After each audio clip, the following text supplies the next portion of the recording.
Ladies and gentlemen, how guys doing? It's your friend, guys. I'm back again, guys. You know me very well that one thing I cannot do is to lie against anybody. And if I'm not too sure of something, I will not bring it up. This guy, I've been watching him closely a long time.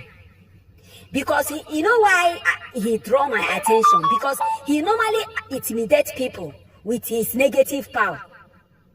In the sense of, if somebody do something to him or talk to him in a way or the other way, or somebody, maybe they beat him, the next thing is that if the person did not have this one, he do this one.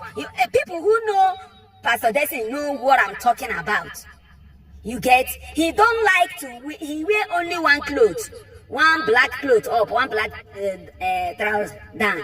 That's what he has been wearing a long time when he started this ministry thing newly. And then when people buy clothes to give to him, he don't normally collect it from them.